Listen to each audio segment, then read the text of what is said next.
terceira aula, terceira exposição do nosso curso sobre a América Latina no século XXI.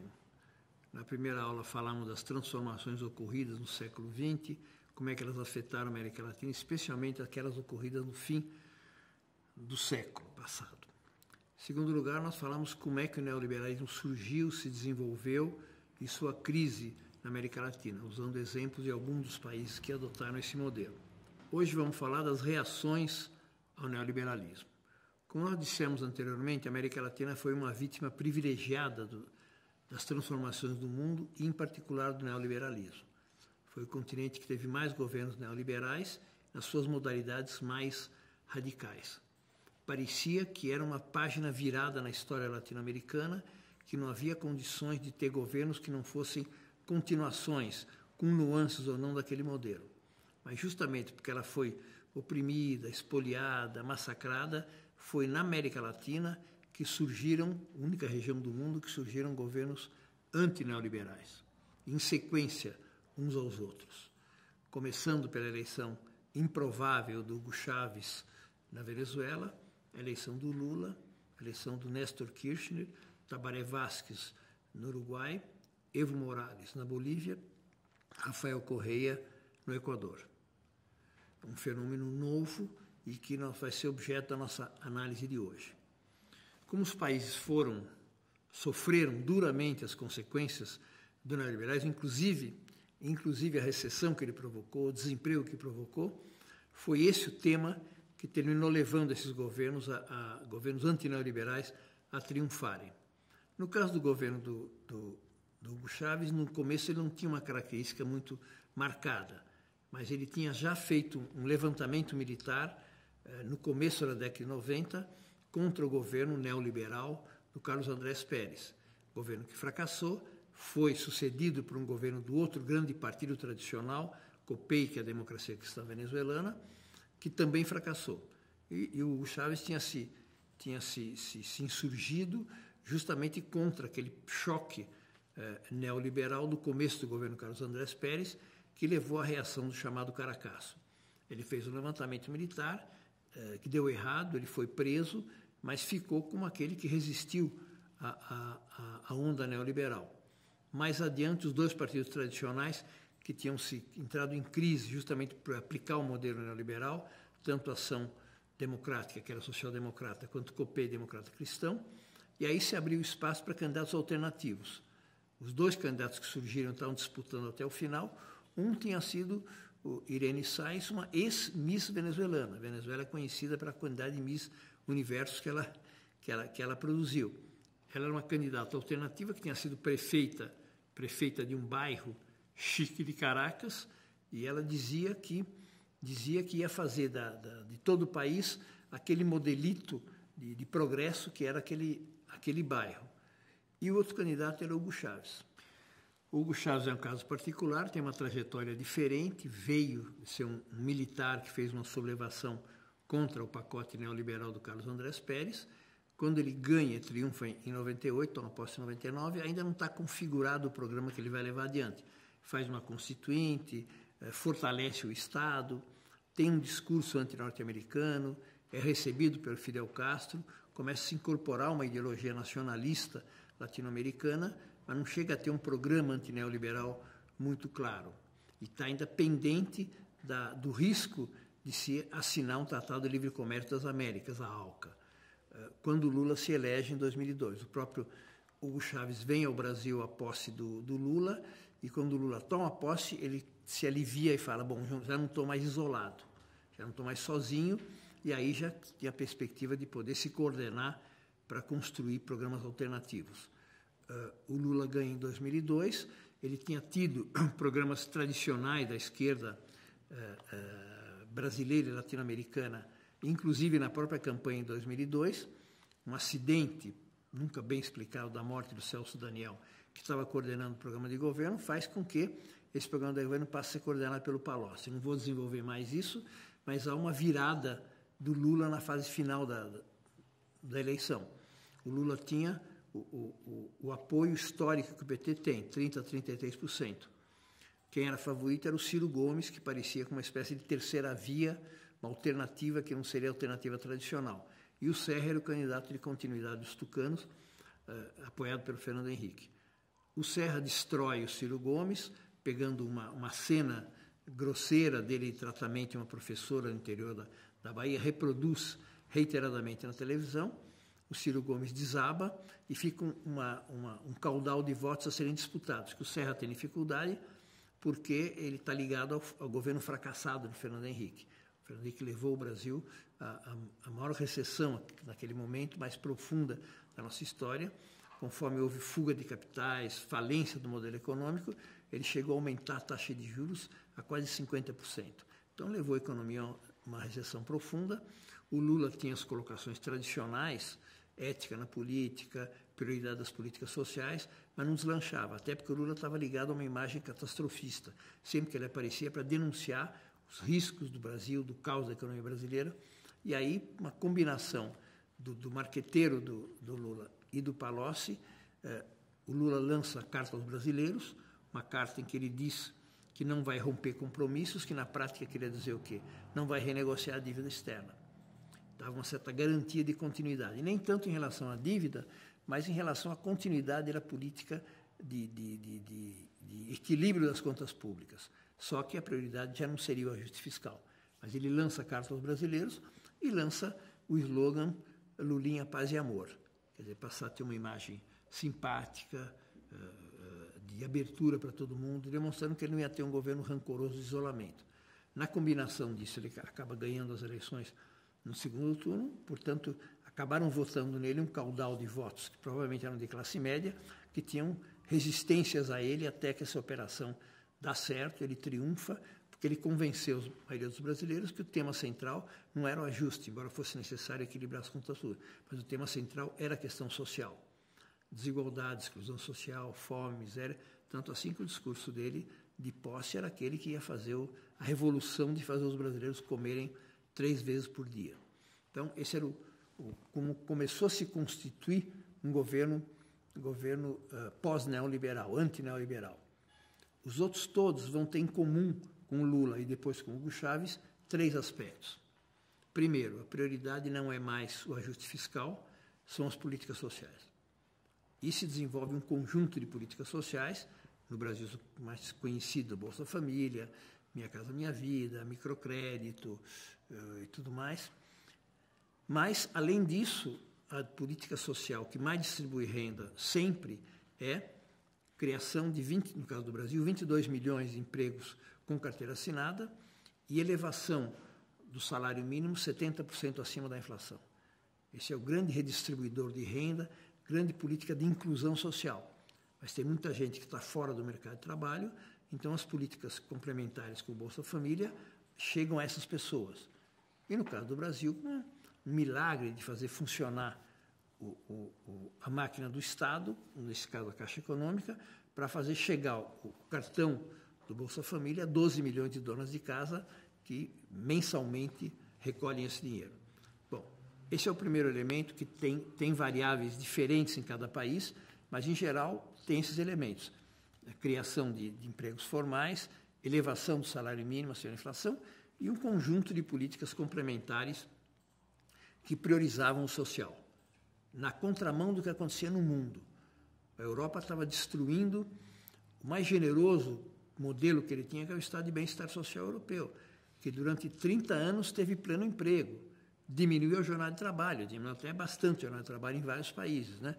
Quando veio a crise, especialmente mais adiante em 2008, mas ela vinha de antes, quando implantou o modelo neoliberal, começou a destruir isso, começou a atacar mais, antes de tudo, os mais frágeis, os idosos, os imigrantes, os jovens pobres e assim por diante.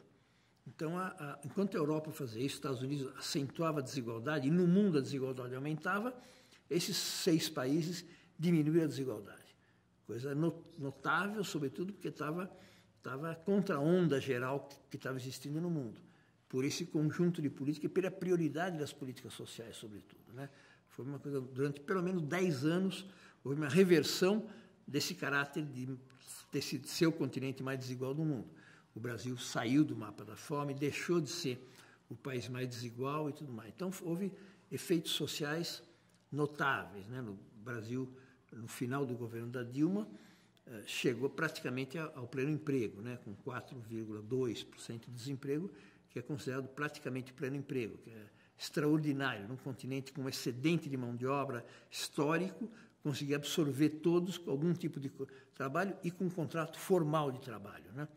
Além do mais, o desenvolvimento, expansão de um mercado interno de consumo popular, porque uma das chaves desse crescimento econômico foi a distribuição de renda. Se exportava mais, os processos de integração regional intensificaram o intercâmbio com os outros países da região, mas o mercado interno de consumo, quer dizer, como diz o Lula, o pobre não é problema, o pobre é solução. Coloca dinheiro na mão do pobre, ele não vai especular na Suíça, não vai comprar ações na Bolsa de Valores, ele vai consumir. E com esse consumo gera uma dinâmica virtuosa de geração de emprego, geração de impostos e tudo mais, fortalecimento da previdência social. Então, para isso, como diz o Lula, é preciso colocar o pobre no orçamento, quer dizer, ter recursos específicos para as políticas sociais, institucionalmente, no orçamento, né? Então, isso foi formidável que a América Latina conseguiu, esses 6 países, de maneira desigual entre uns e outros, mas foi um elemento comum, prioridade das políticas sociais e não do ajuste fiscal. Segundo lugar, ao contrário do Tratado de Livre Comércio com os Estados Unidos, integração regional, portanto, intensificação do intercâmbio econômico, fortalecimento do Mercosul, criação da Unasul, uma instituição de integração da América do Sul, e pela primeira vez criação de uma instituição, um organismo que abriga só a América Latina e o Caribe, porque a OEA, que existe ainda, é a América do Sul, América Central, Caribe e Estados Unidos e Canadá. E a sede da OEA é em Washington. Portanto, na verdade, não é um organismo de integração latino-americana. A CELAC, embora frágil institucionalmente, passou a ser isso. E, além do mais, além do intercâmbio regional, integração regional, intercâmbio sul-sul, especialmente com a China. Mudou o lugar dos nossos países no mundo. A relação com os Estados Unidos deixou de ser prioritária, é uma das relações econômicas importantes, mas a intensificação de relações do Brasil, por exemplo, com a Argentina, com a Bolívia, com a Venezuela, com o Uruguai, com o Equador, foi enorme, enorme. E as relações de boa vizinhança, né? Quando a Bolívia nacionalizou a Petrobras lá, houve reações fortes da direita, achando que o Brasil devia ter uma posição de força. E o Lula tem uma posição compreensiva, da mesma forma que o Brasil tinha nacionalizado o petróleo, a Bolívia tinha o direito de fazer isso, né? Então, houve uma mudança do lugar do nosso país no mundo, prioridade dos processos de integração regional e do intercâmbio sul-sul. Em terceiro lugar, ao invés da centralidade do mercado, resgate do papel ativo do Estado. O Estado passava a ser um dinamizador da economia, um indutor do crescimento econômico e, além do mais, uma garantia das políticas sociais. O Estado, que, como eu falei anteriormente, era um instrumento de disputa entre neoliberais e antineoliberais, o prestígio do Estado foi resgatado, porque o Estado passou a prestar serviços importantes à população. Se faz uma pesquisa com a massa da população, elas estão muito a favor dos serviços do Estado. Pode estar contra a imagem do Estado, porque o Estado está ligado a uma imagem desprestigiada pelos meios de comunicação, frequentemente chega a eles através da repressão e tudo mais, da imagem de corrupção, mas os serviços de educação, serviços de saúde, eles são muito a favor. No caso do Brasil, o sistema educacional, especialmente universitário, mas também os institutos de educação, se ampliaram imensamente. Quer dizer, no caso do Nordeste, foram criadas 9 novas universidades públicas, nenhuma delas o campus principal é numa capital. Então, os jovens passaram a poder estudar no interior, com ensino de qualidade, tudo isso é uma expansão extraordinária. A integração não foi apenas uma integração no mercado, foi uma integração também no sistema educacional, também no fortalecimento da assistência médica. O Mais Médicos foi um projeto extraordinário. 800 cidades brasileiras não tinham médico permanente. Passaram a ter atenção de qualidade, porque os médicos são formados em universidades públicas, melhores cursos do Brasil, e não tem nenhum compromisso nem com o SUS, quer dizer, saem abrir consultório em bairros chiques das grandes cidades. Onde é que estão as doenças e onde é que estão os médicos formados em universidade pública, gratuitamente, com pagos, os custos pagos pelo trabalhador cujo filho não chega à universidade. Mas aí foi deslocar isso, fazer com que, primeiro, médicos cubanos e depois médicos brasileiros atendam a totalidade dos municípios brasileiros. Tanto assim que os prefeitos, mesmo prefeitos conservadores, não querem que mais médicos terminem, porque é uma atenção fundamental à população, especialmente à população mais carente. Então, o Estado recuperou o seu prestígio, né?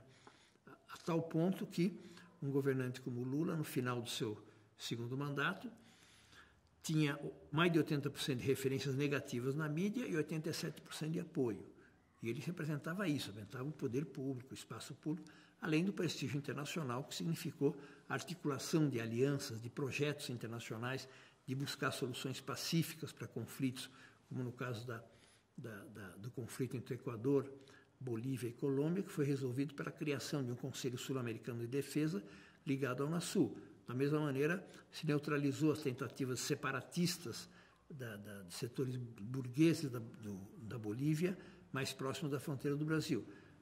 O Lula tomou a iniciativa de, junto com o presidente da Turquia, naquela altura primeiro-ministro, procurar um processo de pacificação, de impedir um bombardeio que estava iminente dos Estados Unidos no Irã. Conseguiu um acordo importante. O Obama, talvez ciumento por ter sido um acordo nos termos em que ele queria, não aceitou. Mais adiante, foi feito um acordo exatamente nos mesmos termos, quer dizer, foi um prelúdio do que era possível. Então, o Brasil passou a ser um protagonista internacional, um país emergente, mas que protagonizava as grandes ações. O Lula participou das reuniões do G8, do G20 e tudo mais, e passou a ser um estadista de prestígio internacional. Da mesma maneira, a esquerda do século XXI, os seus grandes líderes são desses países. Hugo Chávez, Lula, Néstor e Cristina Kirchner, Tabaré Vázquez, Pepe Mujica, Rafael Correia, Evo Morales, quer dizer, foi a única região do mundo que teve governos antineoliberais e única região do mundo que, ao mesmo tempo, teve processo de integração regional autônoma em relação aos Estados Unidos. Foi um fenômeno extraordinário, pode ser que tenha continuidade ou não, vamos discutir na próxima aula, mas que marcou que é possível fazer política na contramão do neoliberalismo. Contrariou o consenso de Washington, contrariou a ideia de que era obrigatório, do pensamento único, que todo país tinha que priorizar o ajuste fiscal. Todos os países que priorizaram, nenhum deles retomou o crescimento econômico, nenhum diminuiu a desigualdade, nenhum gerou emprego. Então, na verdade, desmentiram também as teses teóricas. Então, vamos discutir depois em que condições foram se gerando elementos de crise em alguns países, com substituição do governo, no caso da Argentina, no caso do Brasil, uma estranha reconversão do presidente eleito em continuidade, em princípio, com Rafael Correa no Equador, a disputa eleitoral na Venezuela, também no Uruguai e também na Bolívia, com um inquestionável renascimento, recuperação de iniciativa por parte da direita latino-americana.